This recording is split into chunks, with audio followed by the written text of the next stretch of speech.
మీరు సినిమా కష్టాలు అన్నారు కాబట్టి ఆర్జీవి గారి దగ్గర వర్క్ చేస్తున్నారు, అంటే సినిమా నేర్చుకోవడానికి. సో ఆ టైంలో ఆర్జీవి గారి దగ్గర ఏం నేర్చుకున్నారు, ఎలా అనిపించింది? అండ్ మళ్ళీ ఆయనను కలిసినప్పుడు ఈ స్థాయి వరకు వెళ్ళినప్పుడు what did he say to you? Nothing much అండి. రీసెంట్గానే కలిసాను రక్తచరిత్ర తర్వాత. And we had an couple of hours we sat and we talk to each other and wow nice అంటారు. అంటే ఒక పర్సన్ సెట్లో వర్క్ చేస్తూ డైరెక్టర్ అయ్యి మంచి మంచి సినిమాలు తీస్తున్నప్పుడు ఆ ఫీలింగ్ ఒక హై ఇస్తుంది. And you meet that director again. అతనే సీరియస్గా తీసుకోడండి, మనల్ని ఎందుకు తీసుకుంటారు? But okay fine. అండ్ కలవడమే చాలా హ్యాపీగా అనిపించింది అంతే. అండ్ ఈ సినిమాలో మిస్టరీ ఎలిమెంట్స్ ఒకటి పెట్టారు, అంటే అమ్మాయిల గురించి. అండ్ అమ్మాయిలకి ఏదో జరుగుతుంది, రవితేజ గారు కాపాడుతూ ఉంటారు. ఏంటి రియల్ లైఫ్ ఇన్సిడెంట్స్ నుంచి తీసుకున్నావా లేదా మీరు కథ రాసుకున్నారా? ఈ మధ్య చాలా చూస్తున్నాం అమ్మాయిల విషయంలో. షూర్ అండి. అది ఇప్పుడు మనలో కూడా ఒక అమ్మాయి ఉంటుంది, మన పక్కింట్లో కూడా ఒక అమ్మాయి ఉంటుంది. సో మనం తెల్లారితే న్యూస్ పేపర్స్లో అవ్వచ్చు, బయట అవ్వచ్చు, ఇన్ని ఇన్సిడెంట్స్ చూస్తున్నాం కదా. చూస్తున్నప్పుడు వాళ్ళ కోసం ఒక ఫ్లాడ్ క్యారెక్టర్ నిలబడితే ఎలా ఉంటుంది అనే దాంట్లో నాకు ఒక ఇంట్రెస్ట్ వచ్చింది. కానీ ఒక మెసేజ్ చెప్పాలి, ఇప్పుడు ఏమైపోతున్నారు ఈ గర్ల్స్ అందరూ అని అనుకోలేదు. ఒక సినిమాటిక్ ఎక్స్ప్రెషన్లో నుంచే స్టార్ట్ చేశాను. అనుకోకుండా అందులోంచి ఆర్గానిక్గా ఒక మెసేజ్ వచ్చింది. And that way it will work nicely అనుకుంటాం. మనం బలవంతంగా పెన్న పెట్టి చేస్తే బోర్ కొడుతుంది, ప్రీచిగా ఉంటుంది. కథలోంచి వస్తే ఎంజాయ్ చేస్తూ చూస్తారు అనమాట. అది కన్వే అవ్వకపోతే వేరేలాగా కూడా వెళ్ళిపోయే ఛాన్సెస్ కూడా కన్వే అయిపోయి. సినిమాని మనం డ్రమాటిక్ ఎక్స్ప్రెషన్తో తీసినప్పుడు వాళ్ళు ఎంగేజ్ అవుతూ ఏదన్నా తెలియకుండా తీసుకోవాలి మెసేజ్, అప్పుడే వెళ్తుంది. అది బలవంతంగా రుద్దితే చూడడానికి ఎవరు దద్దమ్మలు కాదు కదా. అవును. అయితే మీ ఫస్ట్ మూవీ నుంచి ఇప్పటి వరకు ఇంత దూరం వచ్చారు, డైరెక్టర్గా ఏం చేంజెస్ చూసారు మీలో మీరు? ఫస్ట్లో చిన్న చిన్న విషయాలకు కొంచెం షేక్ అయ్యేవాడిని. ఇప్పుడు సోషల్ మీడియాలో మన సినిమాని ఎవరైనా ట్రాల్ చేసినా, మన పోస్టర్ అవ్వచ్చు లేదంటే ఇంకొకటి అవ్వచ్చు, ఇలాంటివి ఏమైనా వచ్చినప్పుడు కొంచెం షేక్ అయ్యేవాడిని. ఇది ఏంటి ఇంత రూడ్గా ఉన్నారు, ఇంతలాగా మనం ఇంత కష్టపడి చేస్తున్నాం కదా అని ఇంత వైలెంట్గా ఉన్నారు బాధపడేవాడిని. ఆ తర్వాత అర్థమైంది ఇదంతా సోషల్ మీడియా ఒక ఫన్ అని. అంతే. దెన్ ఫన్ లాగా తీసుకుని చూస్తూ ఉంటారా? అంటే ఫస్ట్లో చూసేవాడిని అండి, యూట్యూబ్ కామెంట్స్ కూడా చూసేవాడిని. తర్వాత ఇప్పుడు అసలు ఓపిక లేదు, దాని మీద ఇంట్రెస్ట్ లేదు. అప్పుడు కామెంట్స్ చూసినప్పుడు ఎఫెక్ట్ అయ్యారు కదా మీరు చెప్పినట్టు? అంటే ఎఫెక్ట్ అంటే ఇదైపోవడం కాదు, చిచ్చి ఏంటి ఇలా పెడుతున్నారు అనుకునేవాడిని వెరీ బిగినింగ్ లో. ఇప్పుడు సోషల్ మీడియా నుంచి చాలా టాలెంట్ వస్తుంది సార్. సో ఫ్యూచర్లో ఎక్స్పెక్ట్ చేయొచ్చా మీరు కొత్త టాలెంట్కి అవకాశాలు ఇస్తారు అని? డెఫినెట్లీ. నాకు ఒక థాట్ ఉంది, అంత కొత్త వాళ్ళతో చేయాలి సినిమాలు. ఎందుకంటే ఇప్పుడు మనం మెయిన్ స్ట్రీమ్ హీరోలతో చేసినప్పుడు కొన్ని ఏరియాస్ ఎక్స్ప్లోర్ చేయలేము, ఎందుకంటే వాళ్ళకి చిన్నగా అయిపోవచ్చు ఆ కథ అలా. So only content based films, ఒక ఫ్రెష్ ఫిల్మ్ చేసినప్పుడు కొంతమంది ఇన్ఫ్లుయెన్స్ని చూస్తూ ఉంటాము, అని అనిపిస్తుంది బా ఈ అమ్మాయిని క్యాస్ట్ చేయాలి లేదంటే ఈ అబ్బాయిని క్యాస్ట్ చేయాలి, భలే చేస్తున్నాడు, అసలు భలే టైమింగ్ ఉందని. కానీ వెంటనే మళ్ళీ మన బిజీలో there is lot of talent అండి ఇన్ సోషల్ మీడియా.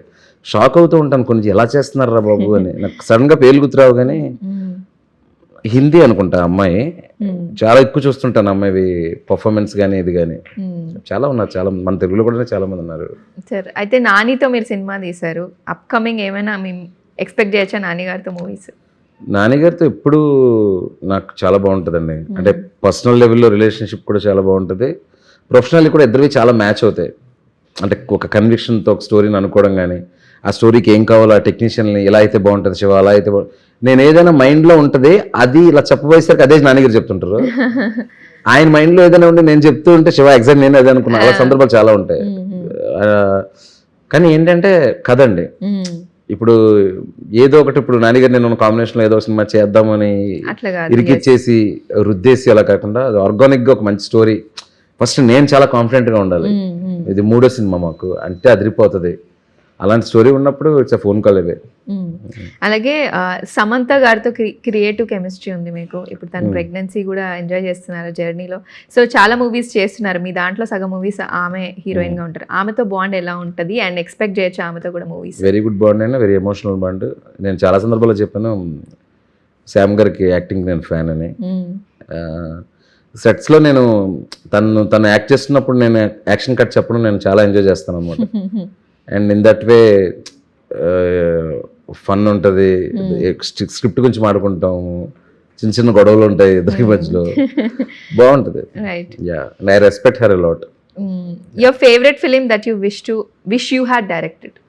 అంటే ఇంతకు ముందు రిలీజ్ అయిన మూవీ, ఈ మూవీ నేను తీయాల్సిందే ఆర్ బెటర్గా తీసున్నాయి దాన్ని, నేను తీసిన సినిమాలోనా ఆర్ వేరే సినిమాలు మీరు తీసింది కాదు, వేరే సినిమాల మీద నేను కామెంట్ చేయలేను కదా. చేయరా? పోనీ ఎలాంటి జానర్స్ చేయాలని ఉంది ఇంకా మీ డ్రీమ్ ప్రాజెక్ట్స్? ఇప్పుడు ఈ సినిమా నేను అనుకున్నట్టు జనాలందరికీ వెళ్ళి 100% నేను అనుకున్నట్టు వర్కౌట్ అయితే మాత్రం నా నుంచి more intense and more diversity films చూస్తారు. అంటే లైక్ అంటే ఏం చేసినా కూడా ఇంతకుముందు ఎక్స్పీరియన్స్ చేయలేనిది ఏదో ఒకటి చెప్పాలి అనే జోన్కి వస్తానండి ఇప్పుడు. ఓకే, ఒక మంచి సినిమా, జనాలకు వెళ్ళే సినిమా అయితే ఇంపాక్ట్ఫుల్ అండి. ఇంపాక్ట్ఫుల్ మంచి సినిమాలు అంటే ఏదో కొంత కామెడీ ఉంది, 2-3 సాంగ్స్ ఉన్నాయి, మంచి సాంగ్స్, ఒక చిన్న కథ చెప్పడం అలా కాకుండా చాలా ఇంటెన్స్ ఫిల్మ్స్ చేయాలి. ఆడియన్స్ కి ప్రతి సినిమాను ఒక ఎక్స్పీరియన్స్ లాగా అందించాలి అని ఒక ఫీలింగ్ ఉంది. టు సమ్ ఎక్స్టెంట్ ఇందులో చేయగలిగినది ఇది. బస్ చేస్తే అయ్యప్ప స్వామి, డెఫినెట్లీ నెక్స్ట్ చాలా కొత్త రకమైన సినిమాలు వస్తాయి నా దగ్గర నుంచి. Love story or action drama, what excites you more? Story. One character from your films that is closest to your heart? Umamaheswararao. అవునా? ఓకే. నిన్ను కోరిలో Nani. If you get one chance to work with any Indian star like Prabhas కానీ, అల్లు అర్జున్ గారు కానీ, లేకపోతే రామ్ చరణ్ గారు కానీ, వీళ్ళందరితో పనిచేస్తున్నప్పుడు, మహేష్ బాబు గారు, ఒకటేసారి ఛాన్స్ వస్తే ఒకరితో మీరు ఫస్ట్ చేయాలి, ఎవరితో చేస్తారు? ఎవరిని చూస్ చేసుకుంటారు? నేను చెప్పిన కదా ఎవరికి నచ్చి ఇది అద్భుతంగా ఉంది శివ చేద్దాం అంటారు, డైరెక్టర్ అనిపించుకుంటారు, వాళ్ళతో వెళ్ళిపోతా. అంతేనా? యా. సో నెక్స్ట్ అప్కమింగ్ మనం అనేసుకోవడం కదండి, అవతల అనుకోవాలి కదా. మనం ఏమనుకుంటామంటే మనం ఏమనుకున్నాం అనుకుంటా. ప్రపంచం అంతా అవతల వాళ్ళు మన గురించి ఏమనుకుంటారని దాని మీద ఆధారపడి ఉంటుంది. This world runs on that. So finally Irumudi movie already blockbuster అని ఫ్యాన్స్ అందరూ అనుకుంటున్నారు. So all the best you Siva garu. Thank you so much. మంచి సినిమాలు, ఇంపాక్ట్ఫుల్ సినిమాలు మా ముందుకు తీసుకురావాలని కోరుకుంటూ all the best for you.